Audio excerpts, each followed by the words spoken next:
ರಾತ್ರೋರಾತ್ರಿ ಒಂದು ನ್ಯೂಸ್ ಚಾನೆಲ್ನ ಪ್ರಸಾರ ನಿಷೇಧವಾಗ್ತದೆ. ಆ ನ್ಯೂಸ್ ಚಾನೆಲ್ ನಲ್ಲಿ ಒಬ್ಬ ರಾಜಕಾರಣಿಗೆ ಸಂಬಂಧಪಟ್ಟಂತಹ ಭ್ರಷ್ಟಾಚಾರವನ್ನು ಅಥವಾ ರಾಜಕಾರಣಿಗಳು ಇಷ್ಟು ಭ್ರಷ್ಟಾಚಾರವನ್ನು ಮಾಡಿದ್ದಾರೆ ಎಂಬುದನ್ನು ತೋರಿಸಿರ್ತಾರೆ. ಸೊ ಆ ನ್ಯೂಸ್ ಚಾನೆಲ್ ರಾತ್ರೋರಾತ್ರಿ ಪ್ರಸಾರವನ್ನು ಸ್ಟಾಪ್ ಮಾಡಿರ್ತಾರೆ. ಇಲ್ಲಿ ಪ್ರಶ್ನೆ ಏನಂತ ಹೇಳಿದ್ರೆ, ಆ ನ್ಯೂಸ್ ಚಾನೆಲ್ ಅಲ್ಲಿ ಬಂದಿರುವುದು ಸರಿಯಾ ತಪ್ಪಾ ಅಥವಾ ಅದು ನಿಜವಾಗಿ ನಡೆದಿದೆಯಾ ಗೊತ್ತಿಲ್ಲ.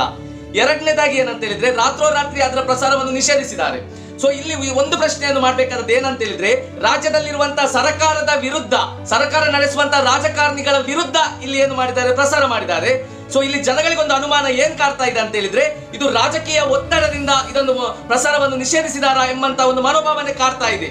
ಸೊ ಇಲ್ಲಿ ನಾವು ಏನ್ ಹೇಳುದಂತ ಹೇಳಿದ್ರೆ, ಇಲ್ಲಿ ತಪ್ಪು ಮಾಧ್ಯಮದವರು ಮಾಡಿದ್ರು ಕೂಡ ತಪ್ಪೇ, ಅದೇ ರೀತಿ ಈ ರಾಜಕಾರಣಿಗಳು ಮಾಡಿದ್ರು ಕೂಡ ತಪ್ಪೇ.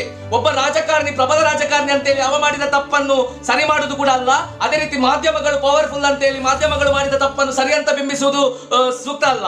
ಸೊ ಇಲ್ಲಿ ನಾನು ಏನ್ ಪ್ರಶ್ನೆ ಮಾಡ್ತಿದ್ದೇನೆ ಅಂತ ಹೇಳಿದ್ರೆ, ಸರ್ಕಾರ ಇದಕ್ಕೆ ನಿಮ್ಮ ರಾಜಕಾರಣಿಗಳಿಗೆ ಸಂಬಂಧಪಟ್ಟ ಇಲಾಖೆಯಿಂದ ಇದನ್ನ ಎನ್ಕ್ವೈರಿ ಮಾಡುದು ಬೇಡ. ಇಲ್ಲಿ ಜನತೆಗೆ ಏನ್ ತಿಳಿಬೇಕಂತ ಹೇಳಿದ್ರೆ, ಆ ನ್ಯೂಸ್ ಚಾನೆಲ್ ನಲ್ಲಿ ನ್ಯೂಸ್ ಚಾನೆಲ್ ಅವರು ತಪ್ಪು ಮಾಹಿತಿಯನ್ನು ಕೊಟ್ಟಿದ್ದಾರಾ ಅಥವಾ ಈ ರಾಜಕಾರಣಿಗಳಿಂದ ತಪ್ಪು ನಡೆದಿದೆಯಾ ಎಂಬುದನ್ನು ಕರ್ನಾಟಕದ ಯಾವುದಾದ್ರೂ ರಿಟೈರ್ಡ್ ಆದ ನ್ಯಾಯಾಧೀಶರು ಅಥವಾ ನಾವು ನಂಬಿರುವಂತಹ ಮೊದಲಿನ ನಿವೃತ್ತ ಲೋಕಾಯುಕ್ತರಾದಂತಹ ಸಂತೋಷ್ ಹೆಗ್ಡೆ ಇಂಥವರಿಂದ ಎನ್ಕ್ವೈರಿ ನಡೀಬೇಕು.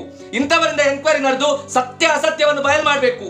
ಇಲ್ಲದಿದ್ರೆ ನಾಳೆ ಕಾಂಪ್ರಮೈಸ್ ಕೂಡ ಆಗ್ಬೋದು. ಯಾಕಂತ ಹೇಳಿದ್ರೆ ರಾಜಕೀಯದಲ್ಲಿ ಇದೆಲ್ಲ ಕಾಮನ್. ಆ ಪಕ್ಷದವರನ್ನು ಈ ಪಕ್ಷಕ್ಕೆ ಕರೆಸುದು, ಈ ಪಕ್ಷದವರನ್ನು ಆ ಪಕ್ಷಕ್ಕೆ ಕರೆಸುದು ಕಾಮನ್ ಆಗಿಬಿಟ್ಟಿದೆ. ಇಲ್ಲಿ ಕಾಂಪ್ರಮೈಸ್ ಆದ್ರೆ ಜನರಿಗೆ ಸತ್ಯ ತಿಳಿಯಲ್ಲ. ಇಲ್ಲಿ ನ್ಯೂಸ್ ಚಾನೆಲ್ ಅವರ ತಪ್ಪಾದ್ರೆ ಅವರಿಗೂ ಶಿಕ್ಷೆ ಆಗ್ಬೇಕು, ರಾಜಕಾರಣಿಯ ತಪ್ಪಾದ್ರೆ ಅವರಿಗೂ ಶಿಕ್ಷೆ ಆಗ್ಲೇಬೇಕು. ಮತ್ತೊಂದು ಹೇಳ್ತಿರುದು, ಉಳಿದೆಲ್ಲ ನ್ಯೂಸ್ ಚಾನೆಲ್ಗಳಲ್ಲಿ ನಾನೊಂದು ವಿನಂತಿ ಮಾಡ್ತಿದ್ದೇನೆ. ಏನಂತ ಹೇಳಿದ್ರೆ, ಉಳಿದ ನ್ಯೂಸ್ ಚಾನೆಲ್ಗಳು ಯಾವುದಾದ್ರೆ ಒಬ್ಬ ಚಲನಚಿತ್ರ ನಟರದೇನಾದ್ರೆ ಸಮಸ್ಯೆಗಳಾದ್ರೆ, ಈ ಚಲನಚಿತ್ರ ನಟ ಮಾಡಿದ್ದು ಸರಿಯೇ, ಇವರು ಮಾಡಿದ್ದು ಸರಿಯೇ, ರಾಜಕಾರಣಿಗಳದ್ದು ಸಮಸ್ಯೆ ಆದ್ರೆ ಲಿಂಬೆ ಹಣ್ಣು ಇಟ್ಕೊಂಡು ಹೋಗಿದ್ರು, ಅದು ಇಟ್ಕೊಂಡು ಹೋಗಿದ್ರು, ಆ ರಾಜಕಾರಣಿ ಸರಿ ಇದ್ದಾನ, ಅಥವಾ ಸಾಮಾನ್ಯ ಜನರ ಕುಟುಂಬವನ್ನು ಕುತ್ಕೊಳಿಸಿ ಅವರು ಆ ಗಲಾಟೆ ಮಾಡಿದ್ರು, ಈ ಗಲಾಟೆ ಮಾಡಿದ್ರು ಅಂತ ತೋರಿಸ್ತೀರಲ್ಲ.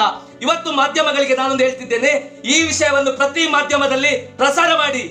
ಏನಂತ ಹೇಳಿದ್ರೆ, ಇಲ್ಲಿ ಮಾಧ್ಯಮದವರದ್ದು ತಪ್ಪಿದೆಯಾ ಅಥವಾ ರಾಜಕಾರಣಿಗಳ ತಪ್ಪಿದೆಯಾ ಅಂತ ತೋರಿಸಿ.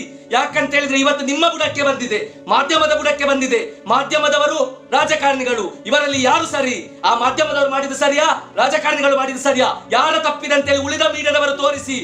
ಉಳಿದವರ ಫ್ಯಾಮಿಲಿಯ ಬಗ್ಗೆ, ಉಳಿದ ರಾಜಕಾರಣಿಯ ಬಗ್ಗೆ, ಚಲನಚಿತ್ರ ನಟರಂತೂ ಸಿಕ್ಕಿ ಬಿಟ್ಟರೆ ಬಿದ್ದೇ ಹೋಯ್ತು. ಅವನು ಬಾಡಿಗೆ ಕಟ್ಟಲಿಲ್ಲ, ಇವನು ಬಾಡಿಗೆ ಕಟ್ಟಲಿಲ್ಲ, ಯಾರ್ಯಾರನ್ನು ತಂದು ಕುತ್ಕೊಳಿಸುದು, ಆ ಸಿನಿಮಾ ನಟರ ಭವಿಷ್ಯವನ್ನೇ ಹಾಳು ಮಾಡಿ ಹಾಕ್ತಾರೆ. ಕೆಲವೊಮ್ಮೆ ಅವರದ್ದು ಏನು ತಪ್ಪಾಗಿದೆ ನಲ್ಲಲ್ಲಿ ಸರಿ ಮಾಡೋದು ಬಿಟ್ಟು ಅಲ್ಲಿ ಭವಿಷ್ಯವೇ ನಾಶವಾಗುವಂತಹ ಸಂದರ್ಭಗಳಲ್ಲಿ ಇರ್ತದೆ. ಕೆಲವೊಮ್ಮೆ ನ್ಯೂಸ್ ಚಾನೆಲ್ಗಳಲ್ಲಿ ಕೂಡ ನಾನು ಹೇಳ್ತಿರೋದು, ಈ ವಿಷಯವನ್ನು ತಿಳಿಸಿ.